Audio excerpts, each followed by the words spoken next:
हम आज इस चैप्टर का थ्योरेटिकल पोर्शन कवर कर रहे हैं, change in profit sharing ratio का। तो पेज नंबर 169 पे सबसे पहले बच्चे का आता है meaning of reconstitution of partnership firm. तो मैंने आपको पहले दिन बताया था, एक होता है कॉन्स्टिट्यूट करना, एक होता है रिकॉन्स्टिट्यूट करना।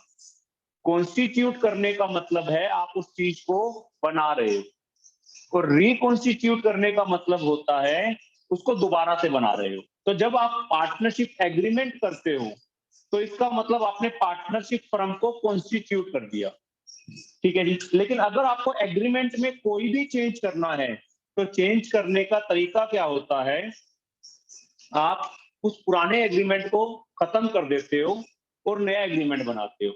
जैसे ही पुराना एग्रीमेंट खत्म हो जाएगा, पुरानी पार्टनरशिप भी खत्म हो जाएगी, और जैसे ही नया एग्रीमेंट शुरू हो जाएगा, नई पार्टनरशिप शुरू हो जाएगी, तो उसको हम रिकॉन्स्टिट्यूशन ऑफ पार्टनरशिप फर्म कह देते हैं।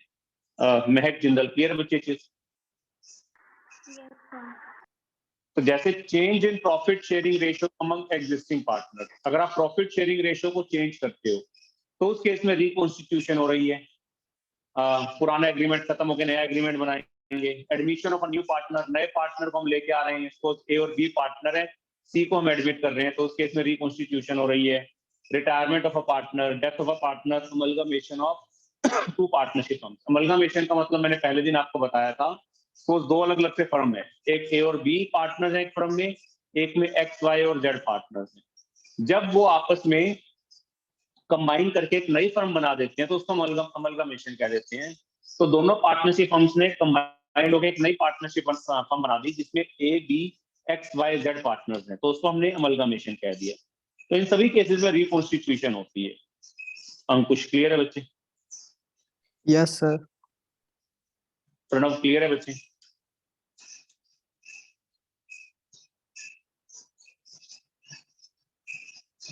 तो देखते हैं रिकॉन्स्टिट्यूशन ऑफ पार्ट, नोट्स में से भी बच्चे देखते जाएंगे। लीजा, बच्चे समझ में आया है रिकॉन्स्टिट्यूशन का मतलब?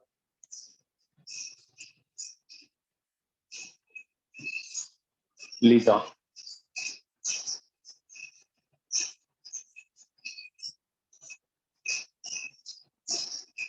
अंशदीप, समझ में आया बच्चे? Yes sir. तो अपने नोट्स में से देखना बच्चे एक बारी। Reconstitution of a partnership firm means, बस माइक ऑफ कर लीजिए बच्चे।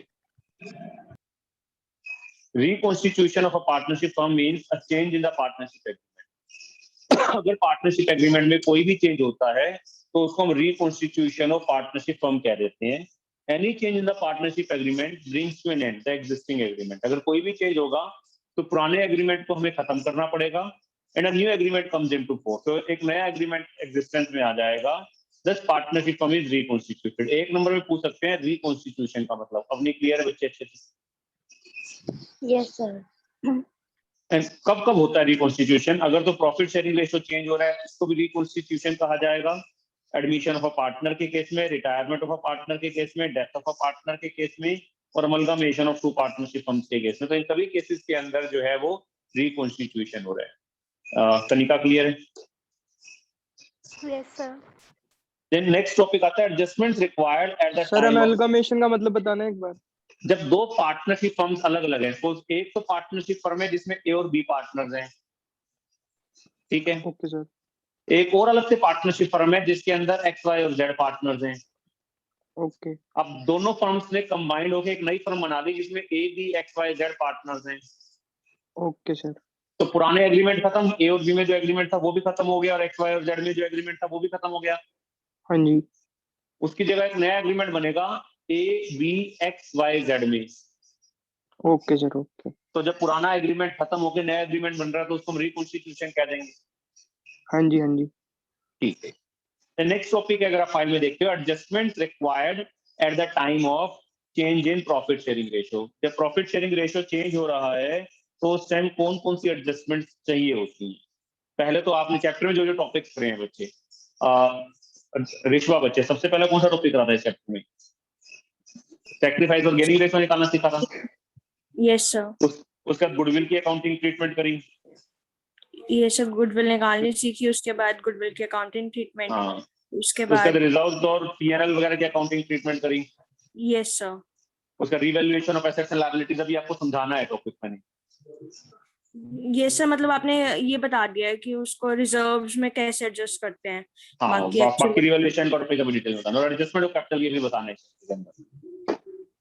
ठीक है जी, तो ये सारी एडजस्टमेंट्स करनी पड़ती हैं। जनरली एडमिशन में भी यही एडजस्टमेंट आएंगे, रिटायरमेंट में जब भी रिकॉन्स्टिट्यूशन होती है तो इन सभी चीजों की एडजस्टमेंट करनी पड़ती है। क्लियर है? Yes sir. नैन्सी क्लियर है बच्चे? Yes sir. ठीक है। Then meaning of goodwill, goodwill का मतलब हम देखते हैं क्या होता है। डेफिनेशन 1 नंबर में आ जाती है। तो goodwill means the good name और the reputation earned by a firm through the hard work and the honesty of the owner. Owners ने मेहनत से काम करा है, ईमानदारी से काम करा है, जिसकी वजह से मार्केट के अंदर हमने एक रेपुटेशन बना दी। तो जो गुड नेम हमने मार्केट में बनाया, जो रेपुटेशन हमने मार्केट के अंदर बनाई, उसको हम गुडविल कह देते हैं। अकॉर्डिंग टू लॉर्ड लिंडले एक डेफिनेशन है, वो करने की जरूरत नहीं है। उसके नीचे अगर आप देखते हो तो over a period of time a well established business develops good name and reputation. जैसे जैसे टाइम होता जाता है तो एक जो एस्टैब्लिश्ड बिजनेस है उसके मार्केट में अच्छा नाम बनता जाता है, रेपुटेशन बनती जाती है। This helps the business to earn more profits as compared to a newly setup business. तो जिससे कि कोई नया बिजनेस होगा उसके कंपैरिजन में हम ज्यादा पैसा कमाएंगे। The monetary value of such benefit is known as goodwill. तो आपको जब पैसों की फॉर्म में उसका एडवांटेज मिल रहा है दूसरों के मुकाबले, क्योंकि हमने एफर्ट्स कर रखे हैं, we are able to earn more money, तो उसके मॉनेटरी वैल्यू को हम गुडविल कह देते हैं, अगर उसको मनी की फॉर्म में एक्सप्रेस कर दिया जाए। महक गुप्ता क्लियर है बच्चे? Yes sir. शशांक आया समझ बच्चे गुडविल की डेफिनेशन, गुड नेम और the reputation. Yes sir. Then classification of goodwill. ये 1 मार्क के पॉइंट से बड़ा इंपॉर्टेंट क्वेश्चन बनता है, गुडविल की क्लासिफिकेशन। तो मैंने आपको पहले बताया था, एक परचेज गुडविल होती है, एक सेल्फ जनरेटेड गुडविल होती है। परचेज गुडविल का मतलब होता है जो हम खरीदते हैं। मान लो किसी का बिजनेस है, सोच के देखते हैं, उसमें एसेट्स मान लो उसके हैं 1 करोड़ रुपीस के, लायबिलिटीज उसकी है मान लो 20 लाख रुपीस की। तो उस बिजनेस की वैल्यू कितनी हुई? महक गुप्ता, अगर आज उस बिजनेस को मैं परचेज करता हूँ तो उसकी वैल्यू कितनी हुई? सर क्या? 1 करोड़ रुपीस के किसी बिजनेस के अंदर एसेट्स हैं और उसकी लायबिलिटीज 20 लाख रुपीस की हैं, तो उस बिजनेस की वैल्यू कितनी हुई अगर आज मैं परचेज करूं?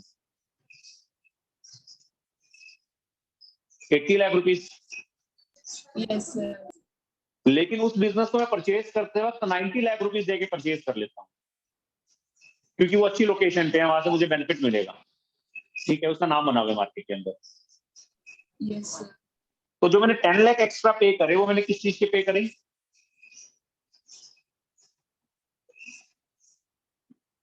जो मैंने 10 लाख एक्स्ट्रा पे करे वो किस चीज के पे करे बच्चे? गुडविल के, यस भूमिका। Yes, sir. तो उसको मैं परचेज गुडविल कह देता हूँ। जो मैंने पैसे देके खरीदी है, किसी दूसरे बिजनेस को जब मैंने खरीदा था तो उसके मैंने ज्यादा पैसे दिए गुडविल के नाम पे, तो उसको मैं परचेज गुडविल कह दूंगा। क्लियर है? Yes, sir. एक होती है self generated goodwill. Self generated का मतलब जो हमने खुद मार्केट में बनाई है।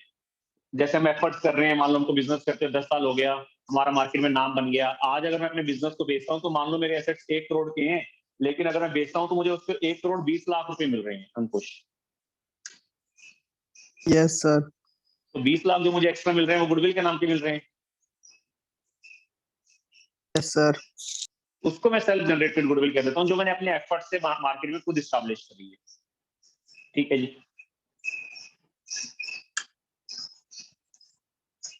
अंकुश क्लियर है बच्चे? Yes sir. डिंकी, मैंने दोनों गुडविल में से कौन सी गुडविल कहा था कि हम बुक्स में रिकॉर्ड कर सकते हैं? परचेज गुडविल को रिकॉर्ड करा जा सकता है या सेल्फ जनरेटेड गुडविल को? Sir, self-generated. सेल्फ जनरेटेड को तो हम बुक्स में एसेट्स में दिखाई नहीं सकते थे।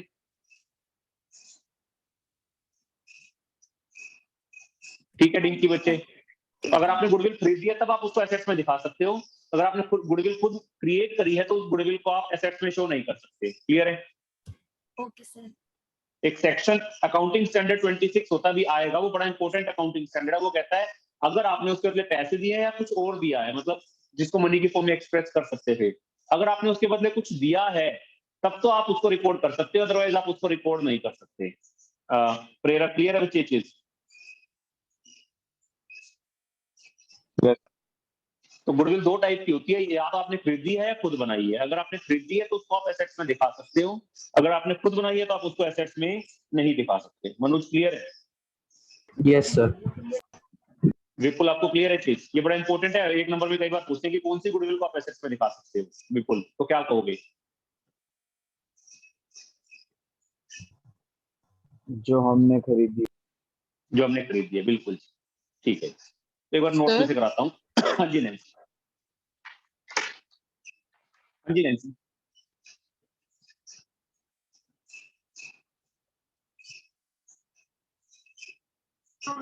Excuse me sir. हाँ जी नैन्सी, बोलो। सर अगर सेल्फ जनरेटेड गुडविल है तो हम उसको कैसे शो करेंगे? एसेट्स में दिखाते नहीं ना, हमने एंट्री जब करी थी या तो उसको एडजस्ट करा था, ये रेज करके राइट ऑफ कर दिया था, उसको हम एसेट्स में दिखा ही नहीं सकते।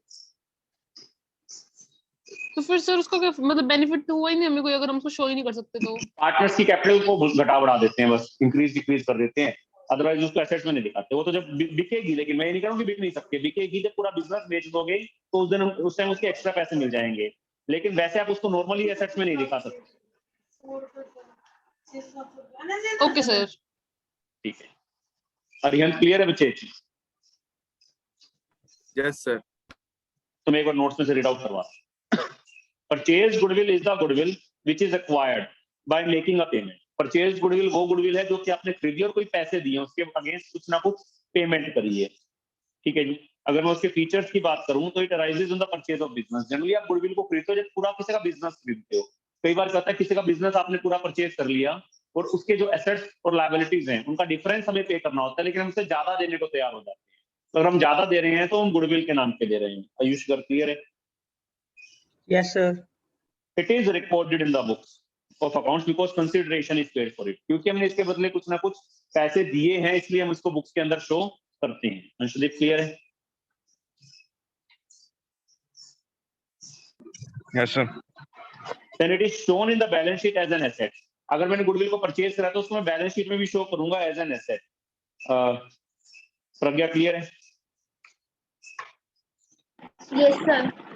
And it is amortised over its useful economic life. जैसे फिक्स्ड एसेट, टेंजिबल एसेट की डेप्रिसिएशन होती है, वैसे इनटेंजिबल एसेट की अगर टाइम के साथ साथ वैल्यू कम होती है तो उसको हम अमोर्टाइजेशन करना कह देते हैं। तो जैसे फिक्स्ड एसेट्स आपने 11th क्लास में पढ़ा डेप्रिशिएट होते हैं, वैसे ही इनटेंजिबल एसेट्स जो होते हैं वो अमोर्टाइज्ड होते हैं। तो जैसे जैसे टाइम होता जाएगा और हमें लगता है कि उसकी वैल्यू कम हो रही है तो हम उसको अमोर्टाइज करते रहेंगे बुक्स में से।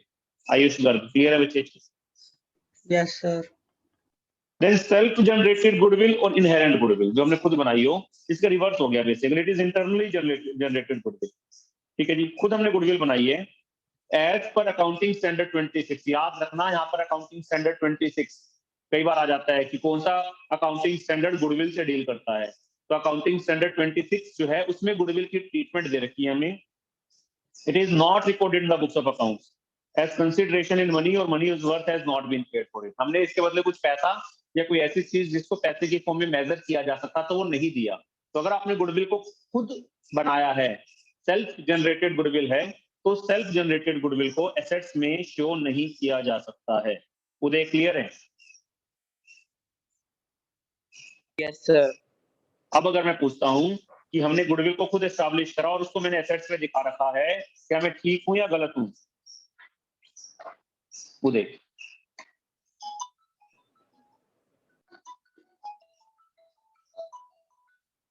हाँ जी Uday. Yes sir. Self generated goodwill को मैंने एसेट्स में दिखा रखा है, क्या मैं ठीक हूं या गलत? सेल्फ जनरेटेड गुडविल को अगर एसेट्स में दिखाया हुआ है, हाँ सर ठीक हो। अभी अभी क्या डिस्कस करा बच्चे मैंने कि कौन सी गुडविल को एसेट्स में दिखा सकता हूँ, कौन सी को नहीं दिखा सकता। अवनी अभी क्या बताया, कौन सी गुडविल को एसेट्स में दिखा सकता हूँ, कौन सी को नहीं दिखा सकता? सर परचेज गुडविल को हम एसेट्स में दिखा सकते हैं और सेल्फ जनरेटेड को नहीं दिखा सकते।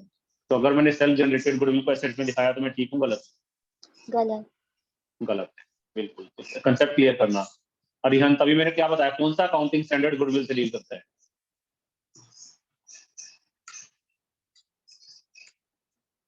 ध्यान दें बच्चे, थ्योरी के ऊपर कई बच्चे हैं जो बिल्कुल ढीले होके बैठ गए हैं।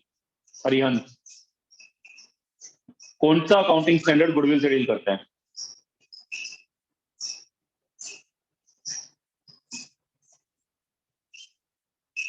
बच्चे माइक भी नहीं ऑन हो रहा आपका।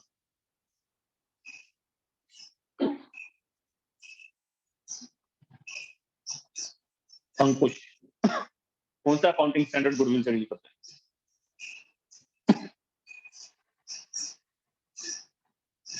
अंकुश Jindal.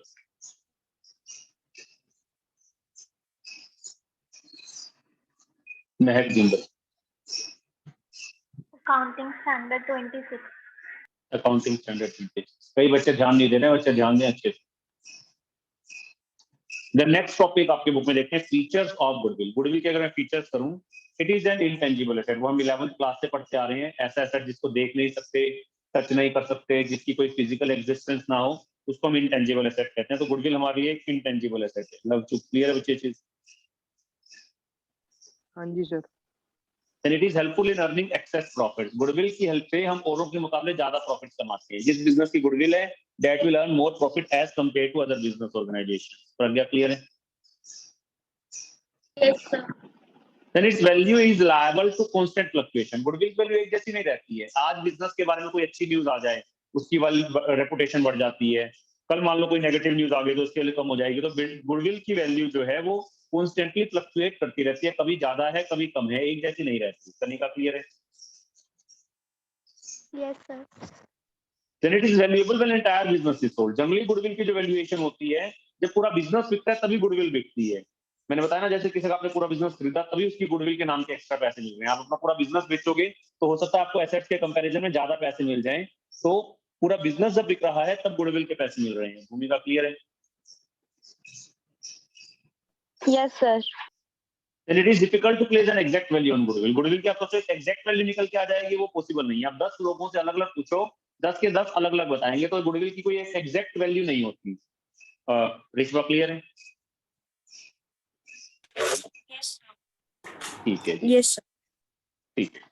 Then factors affecting goodwill. अब ये बड़ा इंपॉर्टेंट, 1 मार्क में कई बार आ जाता है। कौन कौन से फैक्टर्स हैं? बेसिकली कोई भी ऐसा फैक्टर जिससे कि प्रॉफिट ज्यादा होंगे तो वो गुडविल को भी इफेक्ट करेगा। नैन्सी बच्चे, यस सर। तो गुडविल जो है वो प्रॉफिट्स पे डिपेंड करती है। किसी भी बिजनेस में अगर प्रॉफिट ज्यादा करेंगे तो गुडविल भी ज्यादा होगी, लॉसेज होंगे तो गुडविल भी नहीं। Yes sir. तो अगर फैक्टर्स अफेक्टिंग गुडविल की बात करूं तो मैं ये भी तो कह सकता हूं factors affecting profits, because profit, goodwill depends on profits. Yes sir. तो कोई भी फैक्टर जिसकी वजह से हमारा प्रॉफिट ज्यादा आएगा तो उसकी वजह से गुडविल भी ज्यादा आएगी। Yes sir. और कोई भी ऐसा फैक्टर जिसकी वजह से हम औरों के मुकाबले प्रॉफिट कम कमाएंगे तो उसकी वजह से हमारी गुडविल भी कम हो जाएगी। Yes sir. तो देखते हैं, सबसे पहला मैं देखता हूं nature of goods. Nature of goods में 2 टाइप के गुड्स होते हैं। एक होता है डेली यूज के गुड्स होते हैं, ठीक है। अगर हम और एक होता है लग्जरी आइटम्स। अगर हम डेली यूज के या फैंसी गुड्स हो जाते हैं, डेली यूज के गुड्स में डील करेंगे तो रेगुलर प्रॉफिट कमाएंगे, और अगर फैंसी गुड्स में डील करेंगे तो कभी तो प्रॉफिट होगा कभी नहीं होगा। तनिका ऐसे ही होगा, डेली यूज के गुड्स में तो रूटीन में Yes, प्रॉफिट होगा, sir. फैंसी गुड्स में कभी होगा कभी नहीं। तो अगर मैं आपको कहूं कि पैसा इन्वेस्ट कर दो तो आप कौन से बिजनेस में इन्वेस्ट करना चाहोगे, जिसमें रूटीन में प्रॉफिट होगा या जिसमें कभी होगा कभी नहीं होगा?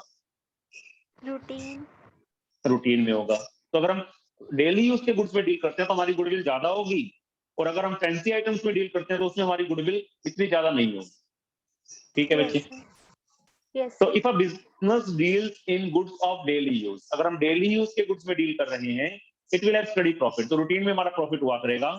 Such business will have more goodwill, तो ऐसे बिजनेस की गुडविल ज्यादा होगी। हाँ जी, नहीं सर फैंसी गुड का कोई एग्जांपल? कोई ऐसी चीजें जो कभी कभी फैशन में आ जाती है कभी नहीं आती। मान लो सर एक तो डेली मतलब यूज अगर के, कोई जैसे राशन का सामान है, वो तो डेली यूज में ओके यूज सर। होगा। कपड़े हैं, ये डेली यूज में चाहिए। कई ऐसी चीज कई बार बीच में आ जाती है, फैंसी गुड्स जो मतलब लग्जरी आइटम्स टाइप कह सकते हो। ठीक है जी। सर मतलब गारमेंट शॉप वगैरह फैंसी गुड्स में आएगी? गारमेंट तो रूटीन में बिकेंगे ना बच्चे। नो सर, कई जैसे चीजें आ न्यू जाती फैशन आते रहते हैं। थोड़े टाइम, हाँ नए फैशन की बात कर सकते हो, जैसे कुछ Electronics नई चीज type. हाँ जी, इलेक्ट्रॉनिक्स में कुछ नई चीज आ गई, ठीक है। तो थोड़े Okay, टाइम के sir. लिए उसके बाद नहीं चली मान लो वो चीज, तो उसको हम फैंसी गुड्स कह देते हैं। तो उसके प्रॉफिट अनसर्टेन हो जाते हैं, हो सकता है प्रॉफिट कमा ले, हो सकता है ना कमाए। Okay, sir. ठीक है, तो उस केस में गुडविल हमारी इतनी ज्यादा नहीं होती। तो नेचर ऑफ गुड्स के ऊपर डिपेंड करता है। नेसेसिटीज हैं बेसिकली, अगर नेसेसिटीज हैं मतलब रूटीन में बिकने वाली चीज है तो उसकी गुडविल ज्यादा होगी। अगर नेसेसिटीज नहीं है, फैंसी आइटम्स हैं, कभी लोग खरीद रहे हैं, कभी नहीं भी खरीद रहे हैं, तो उस केस में प्रॉफिट भी अनसर्टेन हो जाते हैं, तो गुडविल भी कम हो जाएगी। आयुष क्लियर है बच्चे? Yes, sir. Sir, Then what about location. seasonal goods? What about Seasonal goods. Seasonal goods के अंदर भी बच्चे, अगर मान लो सीजनल गुड्स हैं जैसे, और वो बिक रहे हैं, रूटीन में बिक रहे हैं, ठीक है, तो जब रूटीन में अगर वो बिकते हैं तो उसकी भी गुडविल अच्छी होगी। डिपेंड करता है बच्चे फैक्टर के ऊपर कि सेल कितनी है। ये तो कॉमन फैक्टर ले लिया मैंने नेचर को। तो अब अलग अलग सीजनल में अलग अलग बिजनेस है, किसी की है गुडविल, किसी की नहीं है। जैसे कि अगर क्रैकर्स ले, दिवाली के टाइम यूज होंगे।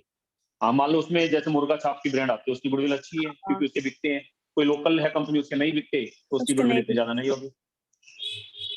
Okay sir. क्योंकि एक ही फैक्टर नहीं है ना, एक फैक्टर तो ये है, उसके अलावा भी बड़े सारे फैक्टर्स है ना, सारे फैक्टर्स के कंबाइंड इफेक्ट की वजह से गुडविल में इफेक्ट आएगा। तो एक फैक्टर हुआ खाली। देन लोकेशन, प्रैक्टिकली सोच के देखते हैं। अवनी बच्चे, लोकेशन से क्या फर्क पड़ेगा? Yes sir. अगर बिजनेस सेंट्रल किसी प्लेस पे लोकेटेड है, यहाँ पे कस्टमर का आना जाना बहुत ज्यादा है, बहुत कस्टमर का Yes. ट्रैफिक आना जाना है, तो गुडविल ज्यादा होगी कम होगी? ज्यादा है। प्रैक्टिकली एग्जांपल लेता हूँ, अपने घर के आसपास कोई छोटी मोटी राशन की शॉप है, वो आपको 10-15 लाख रुपए में मिल जाएगी, या कोई वैसी शॉप है। और इंसार Yes. बाजार में जाओ तो उतनी ही शॉप के वो करोड़ों रुपए मांग लेते हैं। Yes sir. क्यों? क्योंकि वहां पर कस्टमर ज्यादा है। जहां पर कस्टमर ज्यादा होगा वहां पर प्रॉफिट भी ज्यादा होगा, वहां पर माल भी ज्यादा बिकेगा। Yes sir. तो लोकेशन के ऊपर डिपेंड करता है। अगर लोकेशन हमारी सेंट्रल लोकेशन है जहाँ पर कस्टमर बहुत ज्यादा आता जाता है, तो गुडविल भी ज्यादा होगी। अगर हम किसी कोने से की जगह पे हैं जहाँ पे कोई कस्टमर का आना जाना ही नहीं है, तो वहां पर हमारी गुडविल भी कम होगी। क्लियर है बच्चे? Yes, sir.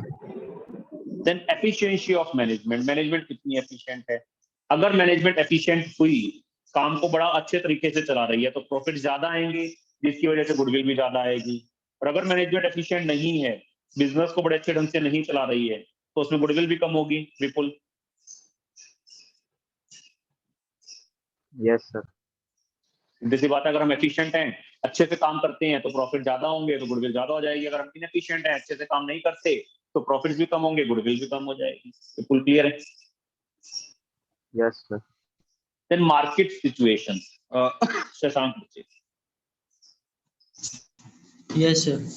इकोनॉमिक्स का एक कंसेप्ट होता है, एक तो मोनोपोली होती है और एक परफेक्ट कंपटीशन होता है। Yes, sir. अगर मोनोपोली है, मान लो हम ही बेचने वाले हैं और कोई नहीं बेचने वाला, तो हमारी गुडविल ज्यादा होगी कम होगी? सर अगर हम ही मोनोपोली हो तो ज्यादा हम होगी एक ही, सर। हमें ज्यादा होगी, कोई कंपटीशन में कोई है ही नहीं, तो हम जितना भी प्राइस चार्ज कर यस सर। लेकिन अगर मार्केट के अंदर कंपटीशन ज्यादा है, उस केस में गुडविल ज्यादा होगी कम होगी? कम होगी सर। कम होगी, बिल्कुल। तो द मोनोपोली कंडीशन और लिमिटेड कंपटीशन, अगर मार्केट में मोनोपोली है या लिमिटेड कंपटीशन है, तो उससे हम ज्यादा प्रॉफिट अर्न कर सकते हैं, जिससे हमारी गुडविल ज्यादा होगी। कुछ क्लियर है बच्चे?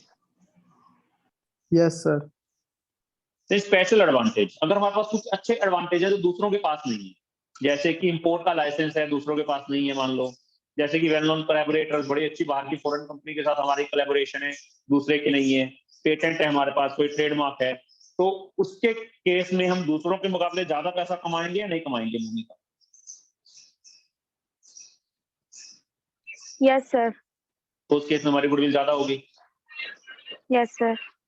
उसके अलावा मैं कुछ भी रीजन पेपर में लिखा आ सकता है, बस आप उस रीजन को प्रॉफिट के साथ ज्वाइन करके देखते हैं। अगर उस रीजन की वजह से प्रॉफिट ज्यादा आएगा तो गुडविल भी ज्यादा होगी, उस रीजन की वजह से प्रॉफिट कम होगा तो गुडविल भी कम होगी। क्लियर है? Okay sir. The next notes में देखते हैं सर्कमस्टांसेस व्हेन द अनजिनेंस। सर क्वालिटी ऑफ गुड्स भी तो हो सकता है एक रीजन। हाँ, क्वालिटी ऑफ गुड्स, अगर क्वालिटी ऑफ गुड्स अच्छे हैं तो प्रॉफिट ज्यादा होंगे, तो उस केस में मार्केट में रेपुटेशन भी अच्छी होगी, गुडविल भी ज्यादा होगी। अगर क्वालिटी ऑफ गुड्स अच्छे नहीं है तो सेल कम होगी, प्रॉफिट्स भी कम होंगे, जिससे गुडविल भी कम होगी। Yes sir. मैं कह रहा हूँ कोई भी फैक्टर आ जाए, हजारों फैक्टर्स हैं, मैं गुडविल खाली एक फैक्टर पे डिपेंड थोड़ा ना करती है, हजारों फैक्टर्स हैं जिसके ऊपर गुडविल डिपेंड करती है। तो एक 4-5 मैंने मेन बताए, उसके अलावा कुछ भी ऐसा फैक्टर है जिससे प्रॉफिट पे फेवरेबल इफेक्ट आएगा, तो उससे गुडविल पे भी फेवरेबल इफेक्ट आएगा। और कोई भी ऐसा फैक्टर है जिससे प्रॉफिट पे अनफेवरेबल इफेक्ट आएगा तो उससे गुडविल पे भी अनफेवरेबल इफेक्ट आएगा। क्लियर बच्चे, नहीं क्लियर है चीज? Okay sir. अब क्वेश्चन अराइज होता है, एक नंबर में कई बार क्वेश्चन आया करता है। Yes, sir, clear. ठीक है, circumstances when the need for valuation of goodwill arises, goodwill की वैल्यूएशन की जरूरत हमें कब कब पड़ती है? प्रणव बच्चे,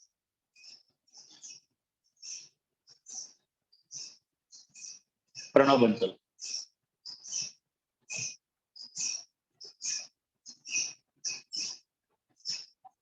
हाँ जी नैन्सी, कुछ पूछना है बच्चे?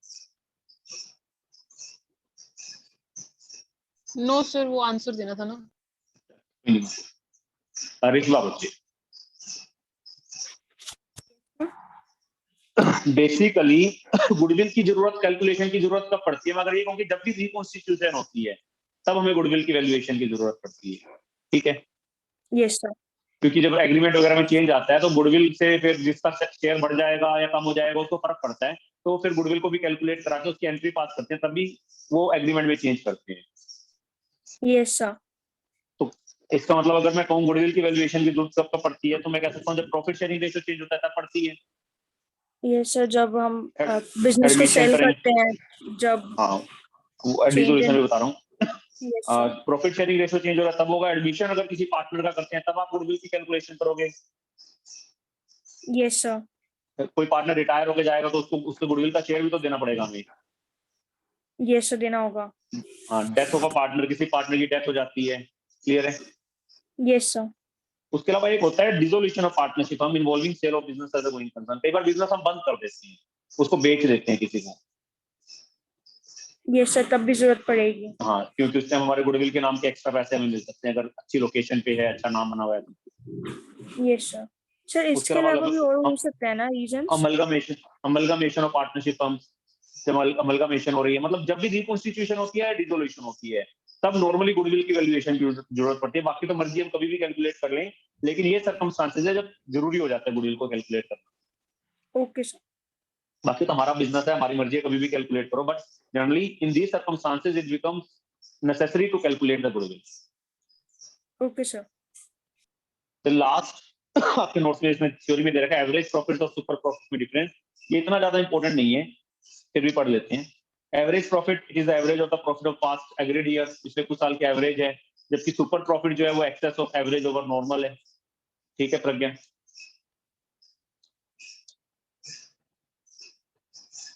प्रज्ञा, yes sir. Normal rate of return का एवरेज प्रॉफिट में कोई यूज था बच्चे? अगर आपको एवरेज प्रॉफिट कैलकुलेट करने हैं प्रज्ञा, तो उसमें नॉर्मल रेट ऑफ रिटर्न का कोई यूज था क्या?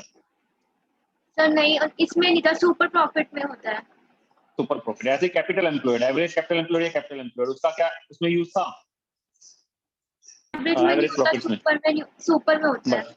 बस लास्ट वाला रहने देना, कब जरूरत पड़ती है 2-3 ही कर लेना। तो normal rate of return is not relevant in average profit, whereas normal rate of return is relevant in super profit. ऐसे capital employed is not considered while calculating average profit, capital employed is taken into consideration while calculating super profit.